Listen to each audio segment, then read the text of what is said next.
প্রাচীনকাল থেকে কালিজিরা মানবদেহের নানা রোগের প্রতিষেধক এবং প্রতিরোধক হিসেবে ব্যবহার হয়ে আসছে। এজন্যই এই জিনিসটিকে অনেকে কালিহীরা বলেন। এটি শুধুই একটি মশলা নয়, এর কাজ শুধু খাবারের স্বাদ বৃদ্ধিতেই নয়, আয়ুর্বেদিক ও কবিরাজি চিকিৎসায়ও কালিজিরার ব্যবহার হয়। কালিজিরার বীজ থেকে এক ধরনের তেল তৈরি হয়, যা আমাদের শরীরের জন্য অত্যন্ত উপকারী। এতে আছে ফসফেট, আয়রন এবং ফসফরাস। এছাড়া কালিজিরা বিভিন্ন রোগের হাত থেকে দেহকে রক্ষা করে। তাই বিস্ময়কর এই জিনিসটির প্রশংসা করেছেন খোদ রাসূল সাল্লাল্লাহু আলাইহি সাল্লাম। তাই চলুন আজকের ভিডিওতে জেনে নেই বিভিন্ন রোগ অনুযায়ী কালোজিরা ব্যবহারের সঠিক নিয়ম। তো স্বাগতম আপনাকে আজকের নতুন এপিসোডে। মাথা ব্যথা সারাতে কালিজিরার তেল দারুণ উপকারী। কালিজিরার তেল কপালে মালিশ করলে এবং 3 দিন খালি পেটে 1 চা চামচ তেল খেলে আরোগ্য লাভ করা যায়। চুল পড়া নিরাময়েও কালিজিরার বিশেষ গুণ রয়েছে। 1 সপ্তাহ ধরে নিয়মিত চুলে শ্যাম্পু করার পর তা ভালোভাবে শুকিয়ে পুরো মাথায় কালিজিরার তেল ভালো মতো লাগালে চুল পড়া অনেক কমে যাবে। হাঁপানির রোগীরা বুকে ও পিঠে কালিজিরার তেল মালিশ করলে উপকার পাওয়া যায়। কালিজিরার তেল ও চূর্ণ ডায়াবেটিসের জন্য উপকারী। নিয়মিত খেলে ডায়াবেটিস নিয়ন্ত্রণে থাকে। চা বা গরম পানির সঙ্গে কালিজিরার তেল মিশিয়ে পান করলে হৃদরোগে যেমন উপকার পাওয়া যায়, তেমনি শরীরের বাড়তি মেদও কমে।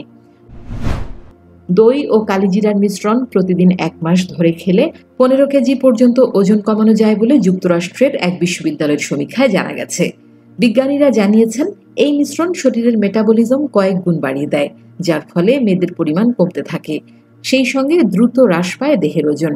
সমীক্ষার রিপোর্ট অনুযায়ী 44 জন মেদযুক্ত মানুষের উপর এই মিশ্রণের প্রভাব পরীক্ষা করে দেখা গেছে। প্রতিদিন যদি দই ও জিরার এই মিশ্রণ খাওয়া যায় তাহলে 1 মাসের মধ্যে অন্তত 15 কেজি ওজন কমানো সম্ভব। পেটের গ্যাসের সমস্যার জন্য কালিজিরা বেশ উপকারী। 1 কাপ দুধ ও 1 চা চামচ কালিজিরার তেল একসঙ্গে মিশিয়ে দৈনিক পান করলে গ্যাসের সমস্যা কমে যায়। যাদের উচ্চ রক্তচাপ আছে তারা কোনো না কোনোভাবে কালিজিরা খেলে রক্তচাপ নিয়ন্ত্রণে রাখতে সাহায্য করে। গরম ভাতের সঙ্গেও কালিজিরার ভর্তা খেতে পারেন। কিন্তু বাজারে যেসব কালিজিরার তেল কিনতে পাওয়া যায় তার বেশিরভাগই নকল এবং ভেজাল। তাই আপনি নিঃসন্দেহে নেচার শিওরের কালিজিরা অয়েল কিনে নিতে পারেন, আর এটি 100% ন্যাচারাল। নেচার শিওরের এই কালিজিরার তেলটি আপনি 2 ভাবে ব্যবহার করতে পারেন, মাসাজ এবং সরাসরি সেবনের মাধ্যমে। এটি সেবনের ক্ষেত্রে 1 চামচ কালিজিরা তেলের সাথে সমপরিমাণ মধু বা চায়ের সাথে মিশিয়ে সেবন করতে পারেন। তাই আপনি বিশ্বস্ততার সাথে নেচার শিওরের প্রোডাক্টটি কিনে ব্যবহার করতে পারেন। প্রোডাক্টটির লিংক ডেসক্রিপশন এবং কমেন্ট সেকশনে দেয়া আছে, আপনি চাইলে এটি কিনে নিতে পারেন। জ্বর হলে সকাল সন্ধ্যায় লেবুর রসের সঙ্গে কালিজিরার তেল খেতে পারেন, জ্বর দ্রুত সেরে যাবে। হাঁটুর ব্যথা সারাতে রোজ সকালে কালিজিরার তেল হাঁটুতে মালিশ করুন, হাঁটুর ব্যথা কমে যাবে। এছাড়া বাতের ব্যথা সারাতে কালিজিরার তেল নিয়মিত মালিশ করা যেতে পারে। ছুলি বা সেতি হলে আক্রান্ত স্থানে আপেলের টুকরো দিয়ে ঘষে নিন, তারপর কালিজিরার তেল লাগান। এভাবে 15 দিন থেকে 1 মাস পর্যন্ত লাগান।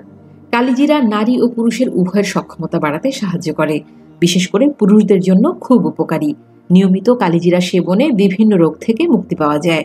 কালিজিরার উপকারিতা নিয়ে অনেকের দ্বিমত থাকতে পারে, তাই হাদিসের পাশাপাশি বিভিন্ন দেশি বিদেশি পত্রিকাগুলোর আলোকে কালিজিরার উপকারিতা তুলে ধরলাম। বর্তমানে বিশ্বব্যাপী বিভিন্ন নতুন নতুন ভাইরাসের আবির্ভাব হচ্ছে। চিকিৎসা বিজ্ঞানে এখনও সেগুলোর প্রতিষেধক বা কোনো ভ্যাকসিন বানানো সম্ভব হয়নি। পবিত্র হাদিসে যেহেতু রাসূল সাল্লাল্লাহু আলাইহি সাল্লাম এই জিনিসটি সব রোগের মহৌষধ বলেছেন, তাই এই ধরনের ভাইরাস থেকে বাঁচতে সতর্কতামূলক আমাদের খাবারের মেনুতে কালিজিরা যোগ করা যেতে পারে। এতে করে অন্তত রাসূল সাল্লাল্লাহু আলাইহি সাল্লামের সুন্নত আদায় হবে। স্বাস্থ্যকর জীবনযাপন করুন, সুস্থ থাকুন, ভালো থাকুন।